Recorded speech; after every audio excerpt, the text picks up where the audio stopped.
401k advisors want to build a scalable practice, but aren't always sure what to do next. Welcome to Outcomes, the podcast designed to help advisors think, make decisions, and cast a vision to create a business for the future. Here's your host, Ross Marino, financial planner, author, speaker, and CEO of Advisor2X.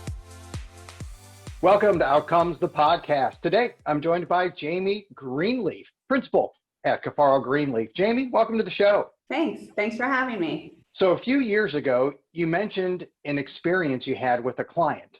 They asked you for help with an HSA. You did some research, you did some due diligence, and it kind of changed your path professionally. Can you share that story? So I think it's very interesting where life takes you. But this client asked me about 5 years ago if I could help them with an RFP on an HSA vendor.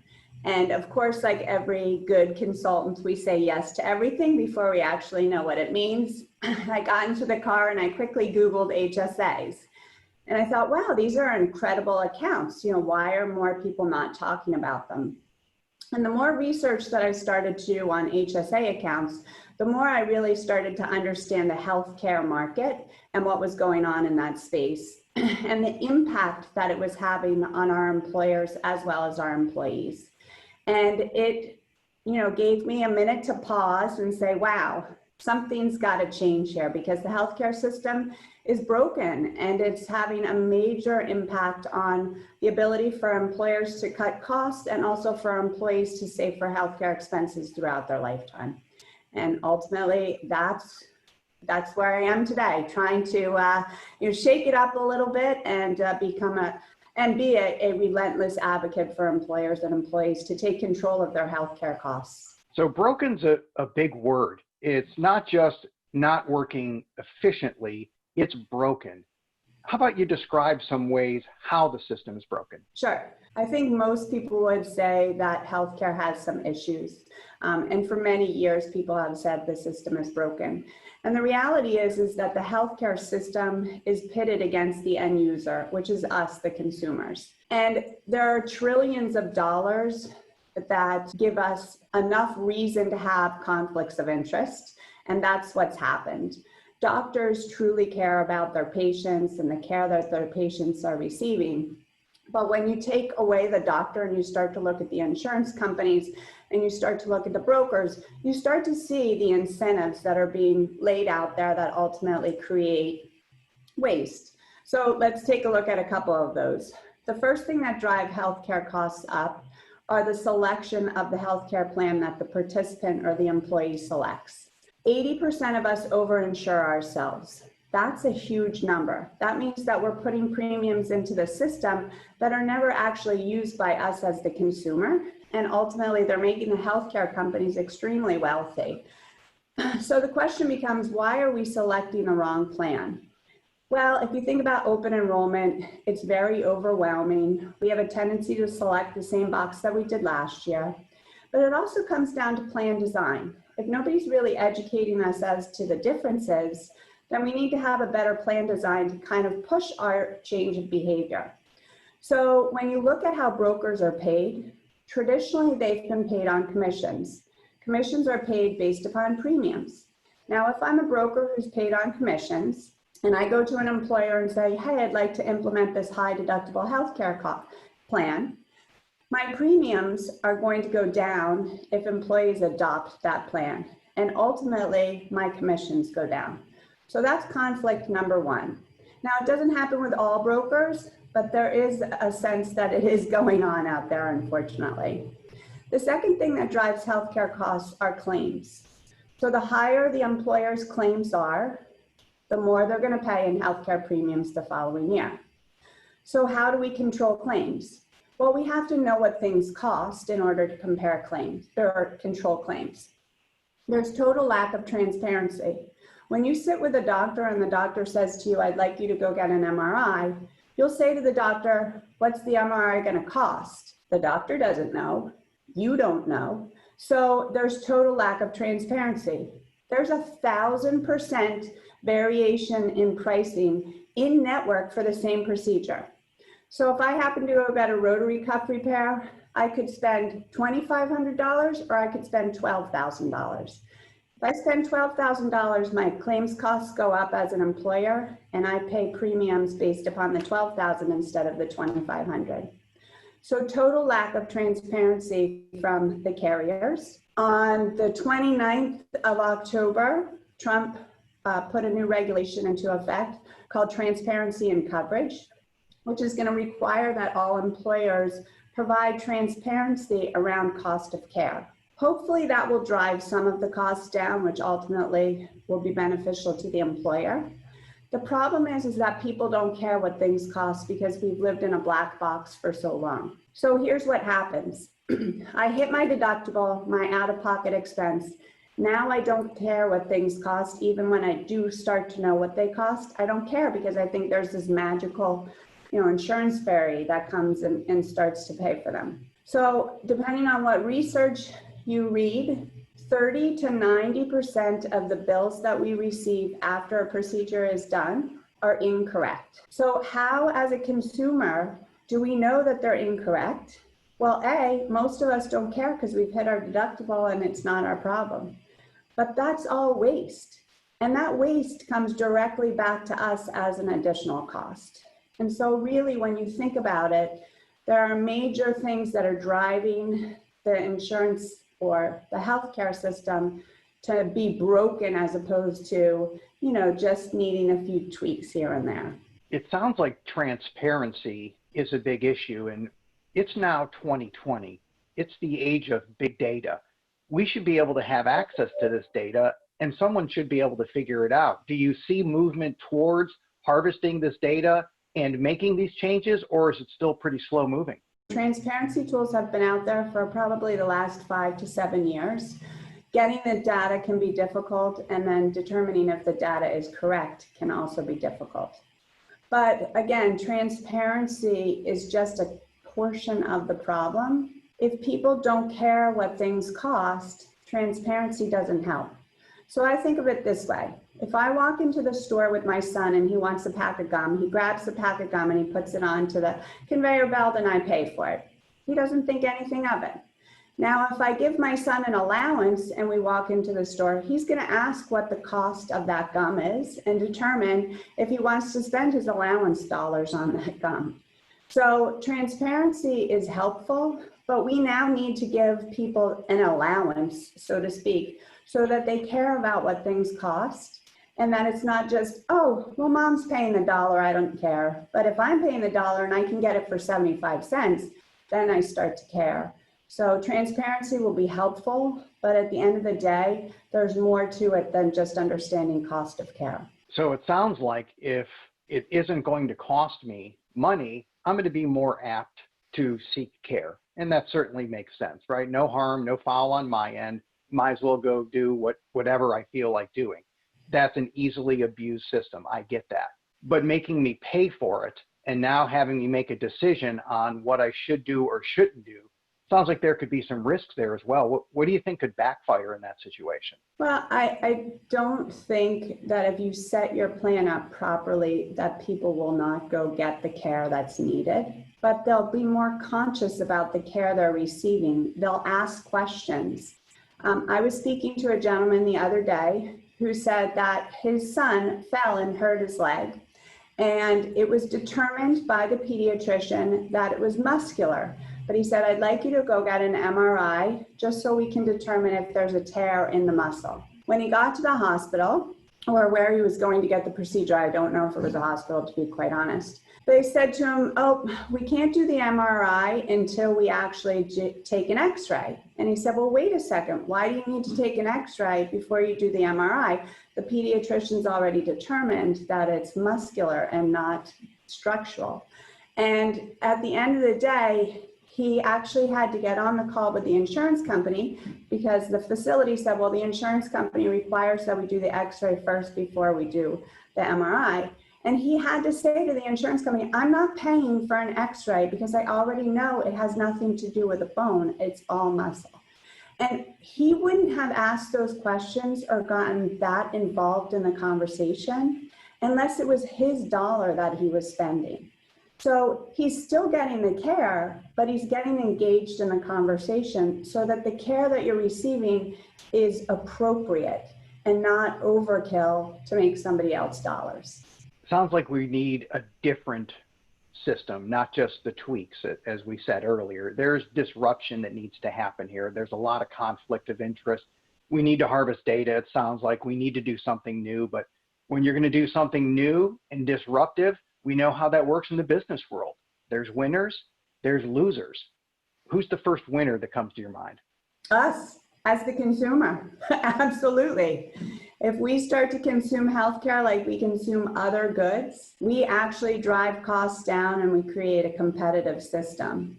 It's going to help our employers drive costs down, and those dollars that we save the employer can be reallocated into additional benefits. So we benefit from it. And that's what we're trying to encourage employers today to look at. Changing plan design doesn't necessarily mean that your employees lose. It's just a new way of viewing the world, and a way that's going to drive costs down and provide consumerism, which is beneficial to the marketplace and beneficial to your organization and your employees. Because when you put those dollars, those savings into a health savings account for your employees, and they start to become consumers, they have the ability to build medical equity, and that equity can be used throughout their lifetime on healthcare expenses, not just today, not tomorrow, but also well into retirement. And that's a huge win for us. Who's going to be the losers if this disruption takes place? I would say there's no losers. I would just say that we create a more competitive marketplace, and insurance companies are going to have to kind of take a look at how they're running their business today is appropriate moving forward in the new world. That's well said, but I'm still going to push it. Who's going to fight it? The lobbyists, of course, the insurance companies, that's who's going to fight it. I mean, just look at, again, at the beginning of this year, there was a transparency reg that came out, and the hospitals needed to start to provide information around cost of care when a patient walked in. And that's going to hit them in 2021, January 1st, 2021. And the hospitals tried to sue to say, hey, we can't, disclose this information. It's proprietary. And we're dealing with insurance companies and have negotiated rates. And if we do that, our market's not going to be competitive any longer. Well, it was thrown out, and now hospitals need to, starting January 1, 2021, provide a readable place where you can actually see, whether it's on their portal or their website, or they hand you a list of procedures. You have to know what things cost. And that to me is a good thing. But the lobbyists pushed hard to try to get that removed. So let's shift gears and go towards something more tactical. You're certainly asked on a regular basis about HSAs and health plans, and it's all part of your practice. So if a plan sponsor says, explain the HSA to me, Jamie, how do you approach that? The first thing that most employers don't understand, or I shouldn't say employers, the first thing that most people don't understand is that the S in health savings, or HSAs, actually is for savings. So health savings account, that means that you don't need to use it by the end of the year like you do in a flexible spending account. That's the first thing that we talk about. That it's a triple tax-free savings vehicle, free from FICA as well, which means that you and the employer make a contribution into the HSA. You've saved 15.3% in taxes right off the bat. Those dollars can be invested and they can grow throughout your lifetime. And these dollars can be used for healthcare expenses and retirement. I think there's a blind spot for most people. They think when they retire that this great system called Medicare kicks in and takes care of them for the rest of their life. And the reality is that Medicare only covers about 59% of our healthcare costs in retirement. And it has premiums attached to it. Those premiums are based upon your modified adjusted gross income, which means that you could pay more in premiums if your modified adjusted gross income is higher. So when you start to talk about this with an employer, a light bulb goes off and they usually say, wow, we've been doing this wrong the whole time. We should be putting and saving in our health savings accounts as opposed to putting and spending just like we do in the FSA. So saving versus spending, triple tax-free. Excellent way to launch into that conversation. What about when a person says, why don't I just do a Roth IRA instead of the HSA? Isn't that just as good, Jamie? So they're two different accounts. A Roth IRA has been set up with tax advantages for retirement. So you put your dollars in after taxes and it grows tax-free until you take it out at retirement. Great, but you just pay taxes on it, and it's really set up for things like the essentials or going to have a trip with your grandchildren or go around the world. A health savings account is set up specifically for healthcare expenses. Now, we know healthcare expenses are not necessarily a destination. We don't know when that's going to happen. We know when we're going to retire, 67, 70, whatever the age is, but we don't know when we're going to have a healthcare spend. The health savings account is set up so that you can save dollars for whenever the healthcare expense comes your way, whether that's in retirement or prior to it. And you put your money in before taxes, it grows tax-free. And if you take it out for medical expenses, it comes out tax-free. So different accounts for different reasons. How about a shout out to a vendor or a company or maybe some product that you think is doing real good work out there in the marketplace? Well, I have to say there's been a few vendors of mine that have followed me down the rabbit hole with this HSA conversation. Franklin Templeton has been a big supporter of mine. BlackRock, MFS has also, Lord Abbott, and State Street have all been on board, early adopters, and American funds as well, really trying to beat the drum and get retirement advisors, thinking and talking about HSAs. I think we have an opportunity to own this conversation and to have real impact on individuals.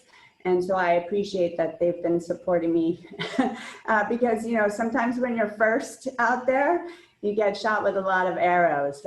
So they've been very supportive, and I appreciate that.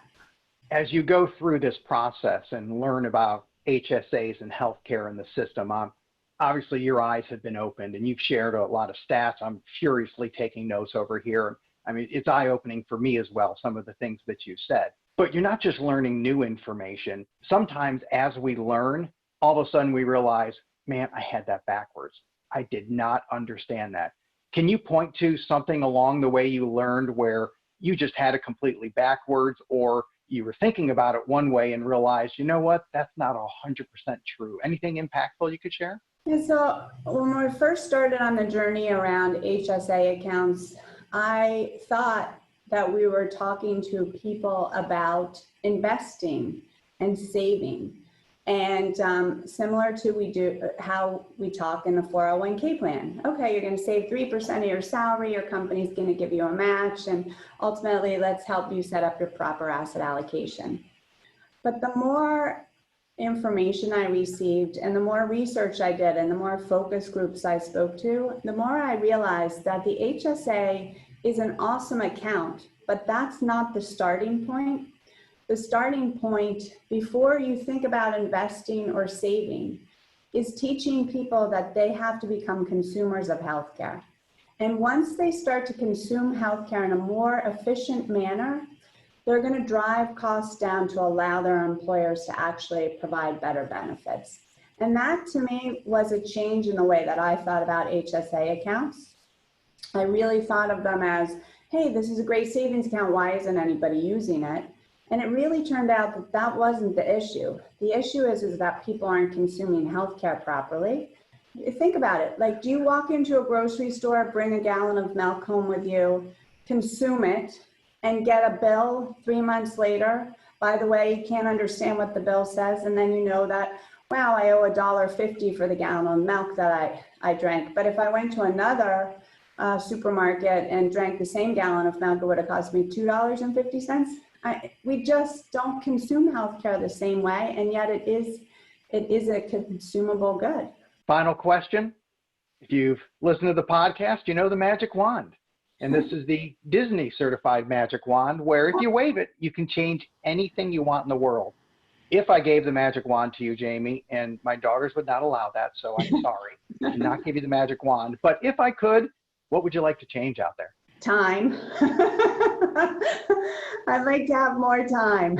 I'd like to go back a few years, have all the knowledge I have more time for my family, more time for my passions, and have more impact on people that I work with and care about. But time, I think, is the biggest thing I'd change. Sounds more like time travel. I'd take that too. Yes. And let's get rid of the gray then also.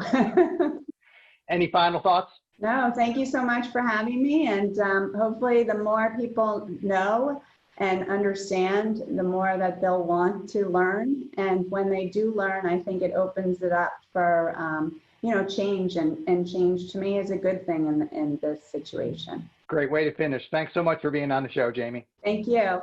Bye-bye. Thank you for listening to Outcomes. Subscribe now to be notified when new episodes become available.